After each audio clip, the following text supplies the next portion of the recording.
Just as the stages of the hero's journey shape the hero's transformation and create a compelling narrative, there are roles that exist in all the world's stories and contribute to their structure and appeal. These are called archetypes, a concept that Jung believed existed within every human being, and Joseph Campbell said they were the organs of a being called the story. The shadow is one of the most important of these archetypes. It's the dark color that makes the white color clearer when seen alongside it. The more intense its darkness, the more significant the white point in our image becomes. When the hero is up, the villain is down and disappointed, and when the hero is in big trouble, the villain is on top of things. The presence of the shadow in a story is as essential as the presence of the hero himself, and the story cannot take shape without it. If you look back at the stories or movies you've seen, you can see the shadow in each one in some form. The good, the bad, and the ugly. The characters of the bad and the ugly play a combination of the shadow archetype. The ugly attempts to kill the good in parts, while the bad seeks to dominate the good, to strip away his identity and destroy his character. There are two kinds of spurs, my friend. Those that come in by the door, those that come in by the window. The Lord of the Rings. Sauron is the primary shadow in the Lord of the Rings, striving to destroy the hero. Of course, he is a massive shadow with many allies, and through them, the audience perceives the grandeur of the main shadow lurking behind the scenes. I wish the ring had never come to me. There are other forces at work in this world, Frodo, besides the will of evil. In this story, we also see the personal shadows of the hero and his allies as they are tempted to act according to the great shadow's wishes. Go back to the shadow! The Dark Knight. One of the best characters to illustrate the depth of the shadow archetype is the Joker, portrayed by Heath Ledger.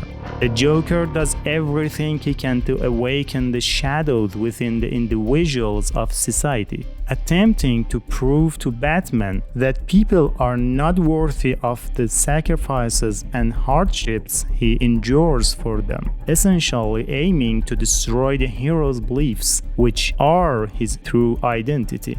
I don't want to kill you. What would I do without you? You complete me. Breaking Bad.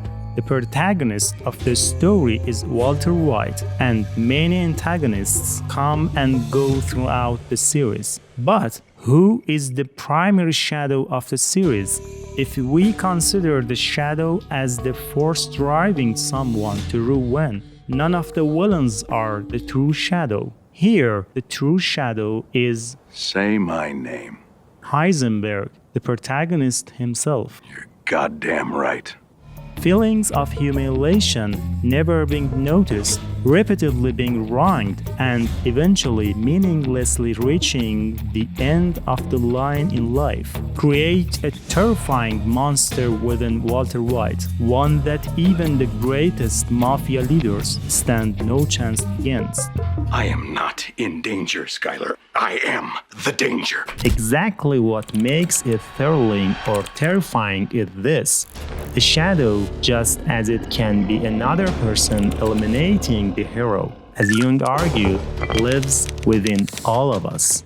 This archetype represents the part of our existence containing all the traits, desires, and feelings we suppress, deny, or feel ashamed of. In other words, the shadow is an aspect of our personality hidden in the unconscious, covering everything we're reluctant to acknowledge about ourselves. Repressed experiences, repressed shocks. What is it in the psyche that so puts these things out of sight that consciousness is completely unaware of them? If we ignore or suppress its existence, as most of us do, it manifests through abnormal and destructive behaviors in our character. The shadow tends to get stronger the more you deny it. We can all recall actions we've taken that we deeply regret afterward and can't believe such an ugly behavior came from us, attributing it to external factors and circumstances.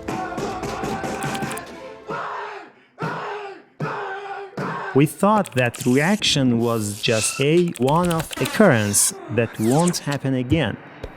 But the truth is, it will surprise us again.